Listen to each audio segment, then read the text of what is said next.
Hey guys, welcome back to our new vlogs. तो guys, आज का व्लॉग मैं अकेले ही शुरू करने वाला हूं क्योंकि आज रीमा मेरा साथ नहीं देगी, क्योंकि आज रीमा का मन नहीं है बिल्कुल भी व्लॉग बनाने का। तो मैंने सोचा कि क्यों ना मैं आपके साथ कुछ बातें करूं। और सबसे पहले आज का वीडियो का टॉपिक यही होगा कि काफ़ी लोगों के कमेंट्स आ रहे थे कि आप अपनी फैमिली के बारे में बताइए कि आपके मम्मी और आपके पापा, खासकर यही आ रहा था कि मम्मी को तो सभी ने देखा ही होगा वीडियोस में कि आपके पापा कहाँ हैं, आपके पापा वीडियोस में क्यों नहीं आते। तो मैंने सोचा कि क्यों ना आज अपनी एक डेडिकेटेड वीडियो बना लूँ कि आपको मैं बताऊँ कि क्या रीज़न रहा, क्यों मेरे पापा वीडियोस में नहीं आ रहे। तो गाइस, फर्स्ट ऑफ ऑल मैं आपको लेके चलता हूँ 2000 में। काफ़ी पुरानी बात है बट मैं आपको बता दूँ कि 2000 में मेरी जो कि सबसे बड़ी सिस्टर थी उसकी शादी हुई थी। मैंने आपको वैसे इंट्रोड्यूस नहीं करवाया बट कभी मैं आपको प्रॉपर वे से मैं इंट्रोड्यूस जरूर करवाऊँगा अपने बड़े सिस्टर से। तो मैं बताऊँ कि 2000 में मेरे सिस्टर की जैसे कि शादी हुई थी तो मेरे पापा को कुछ प्रॉब्लम्स आ गई थी। और जब मेरी सिस्टर की शादी हुई थी तो उनके शादी के 7 दिन बाद ही, 7-8 दिन के बाद ही मेरे पापा को एकदम से अटैक आया था। तो अटैक आया था तो बड़ी ही हमारे घर में एकदम से हफड़ा दफड़ी मच गई। रात का टाइम था। तो ये था कि मैं आपको बता दूं कि मेरी मम्मी भी मेडिकल लाइन से ही रिलेटेड है, तो उनको काफ़ी नॉलेज है मेडिकल में। तो उन्होंने जैसे भी हार्ट पंप वगैरह करके मेरे पापा की उस टाइम जान को बचाया था। हम सारे हॉस्पिटल में भागे थे रात को, कहीं कोई कहीं भाग रहा था, कोई कहीं भाग रहा था। मतलब उस टाइम की सिचुएशन बहुत ही ख़राब रही थी। तो फ़िलहाल उस टाइम हमने जैसे भी करके पापा को हॉस्पिटल लेके गए, उनको चेकअप करवाया और सारे फ़िलहाल टेस्ट वगैरह करने के बाद तो डॉक्टर्स ने जो कि निकाला, उनका जो डायग्नोस हुआ, उनको जैसे कि ब्रेन ट्यूमर है। तो गाइस, ये सुन के हमारे तो उस टाइम मैं तो आपको बता दूं कि मैं उस टाइम 6 या 7 क्लास में पढ़ता था।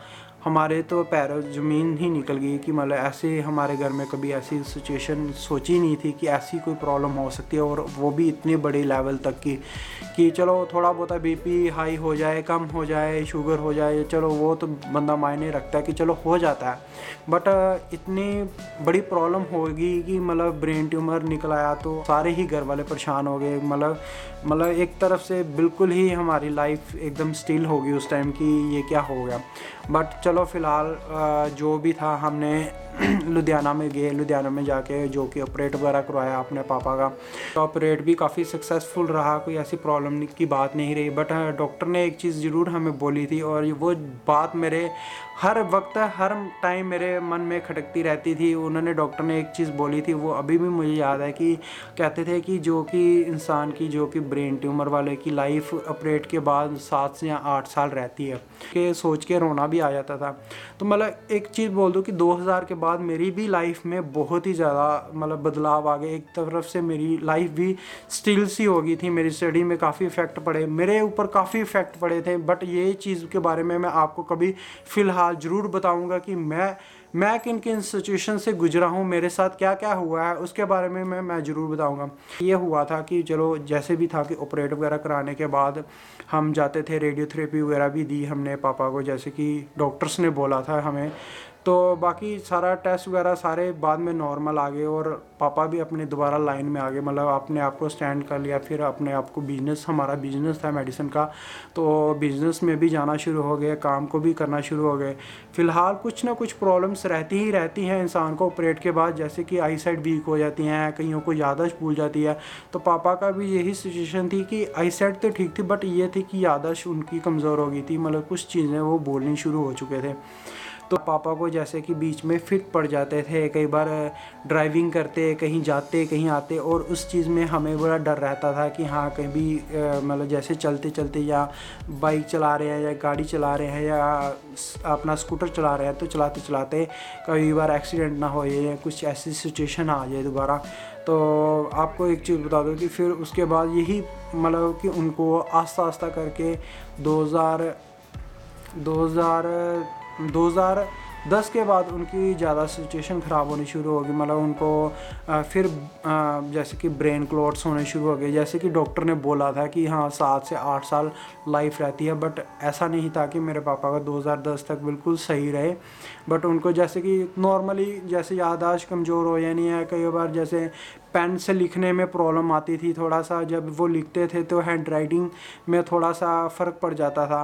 तो ऐसी ऐसी छोटी छोटी चीज़ें जो कि हम नोटिस करते थे, उनको ये चीज़ें में प्रॉब्लम शुरू से ही रही थी ऑपरेट के बाद।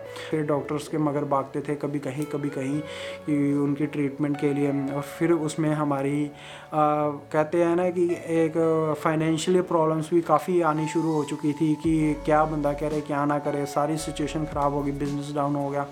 तो 2013 में पैरालिटिक अटैक हो गया, जिसके कारण उनका एक साइड बिल्कुल ही काम करना बंद हो गई। और आई थिंक सो 2014 में मेरे पापा जो कि एक्सपायर हो गए थे। बट मैं एक चीज़ बता दूं कि मेरे पापा इतने अंदर से इतने ज़्यादा स्ट्रॉन्ग थे कि उन्होंने अपनी लाइफ में भी कभी मतलब इतने कोई एक्सीडेंट हो जाता था, कई बार गिर जाते थे, या कभी कोई इतनी पेन होती थी, वो कभी भी पेन किलर नहीं खाते थे, अपने आप को इतने वो स्ट्रॉन्ग थे।